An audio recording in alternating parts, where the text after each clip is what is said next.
आज की वीडियो में हम लोग देखेंगे क्लास 10th का साइंस बुक चैप्टर नंबर 5 तत्वों का आवर्त वर्गीकरण। पहले क्वेश्चन से शुरुआत करते हैं। मेंडेलीफ ने अपनी आवर्त सारणी तैयार करने के लिए कौन सा मापदंड अपनाया? ऑप्शन ए है परमाणु संख्या, ऑप्शन बी है न्यूट्रॉन संख्या, ऑप्शन सी है परमाणु द्रव्यमान, ऑप्शन डी है मोल संख्या। दोस्तों इसका सही आंसर हो जाएगा ऑप्शन नंबर सी, द्रव्यमान संख्या, ऑप्शन नंबर सी।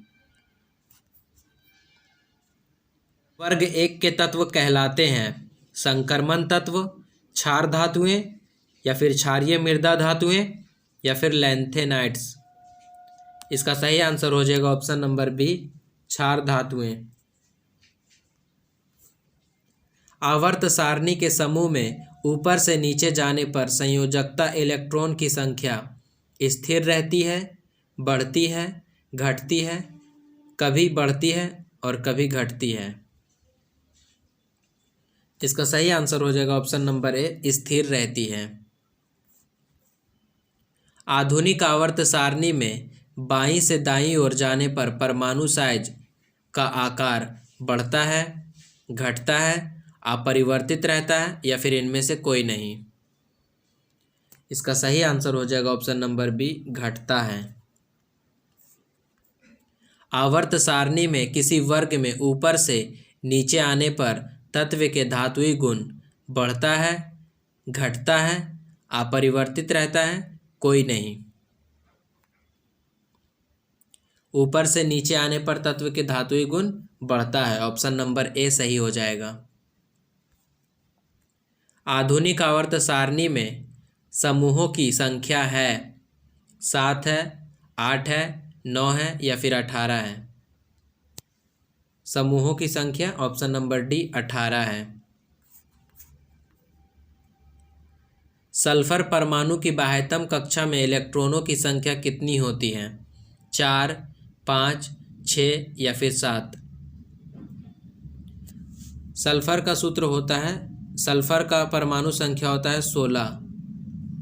ये 2, 8 और 6 विन्यास में रहता है, तो इसका आखिरी कक्षा में होता है 6 इलेक्ट्रॉन, यानी इसका सही आंसर हो जाएगा ऑप्शन नंबर सी।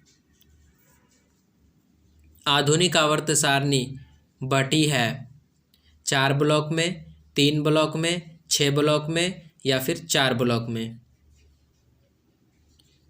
आधुनिक आवर्त सारणी 4 ब्लॉक में बटी है, ऑप्शन नंबर डी सही हो जाएगा, SPDF। आवर्त में बाईं से दाईं ओर जाने पर तत्वों की संयोजकता बढ़ती है, घटती है, स्थिर रहती है, इनमें से कोई नहीं।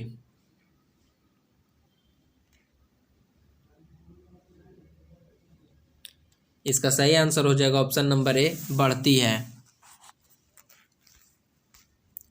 1 PM यानी पिकोमीटर बराबर होता है 10⁻⁻12 मीटर, 10⁻⁻10 मीटर, 10⁻12 मीटर, या फिर 10⁻6 metre. 10⁻12 metre, option number A सही हो जाएगा।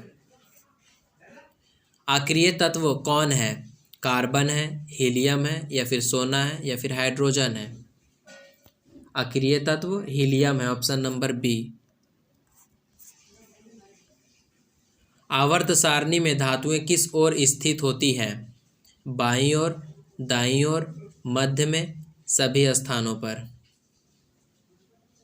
इसका सही आंसर हो जाएगा ऑप्शन नंबर ए, बाईं ओर। आवर्त सारणी के किस ओर अधातुएं स्थित होती हैं? दाईं ओर, बाईं ओर, मध्य में, या फिर सभी स्थान पर। अधातु दाईं ओर स्थित होती हैं। आवर्त सारणी के 18वें समूह में स्थित तत्व कहे जाते हैं सक्रिय तत्व, निष्क्रिय तत्व, अति अभिक्रियाशील तत्व, उपधातु। इसका सही आंसर हो जाएगा निष्क्रिय तत्व। निम्न में कौन सा तत्व मेंडेलीव के समय ज्ञात नहीं था? Boron, aluminium, gallium, silicon. Option number C सही हो जाएगा, गैलियम। M कोष में इलेक्ट्रॉनों की अधिकतम संख्या क्या होगी? ऑप्शन ए है 8, बी है 18, सी है 2, डी है कोई नहीं। एम कोश में तत्वों की संख्या 18 होती है। पहले होता है के, उसके बाद होता है एल, उसके बाद होता है एम कोश। के में 2 इलेक्ट्रॉन रह सकता है, एल में 8 इलेक्ट्रॉन रह सकता है और एम में 18 इलेक्ट्रॉन। तो यानी इसका सही आंसर हो जाएगा ऑप्शन नंबर बी 18। जर्मेनियम और आर्सेनिक तत्व क्या है? धातु है, हैलोजन है, उपधातु है, इनमें से कोई नहीं। इसका सही आंसर हो जाएगा ऑप्शन नंबर सी, उपधातु है।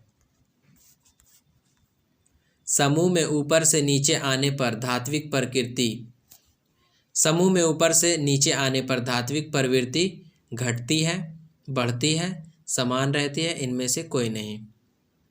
समूह में ऊपर से नीचे आने पर धात्विक प्रवृत्ति बढ़ती है।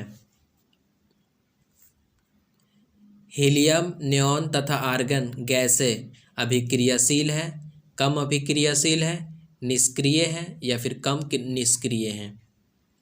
इसका सही आंसर हो जाएगा ऑप्शन नंबर सी, निष्क्रिय है।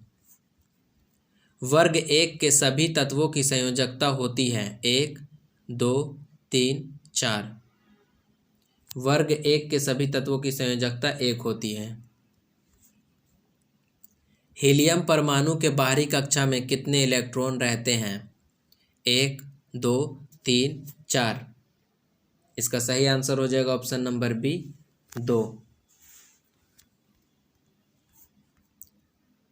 अभी तक ज्ञात तत्वों की संख्या क्या है? दोस्तों इसका सही आंसर हो जाएगा 114 तत्व ज्ञात है अभी तक एनसीईआरटी के अनुसार। इसका सही आंसर 114 ही याद रखना।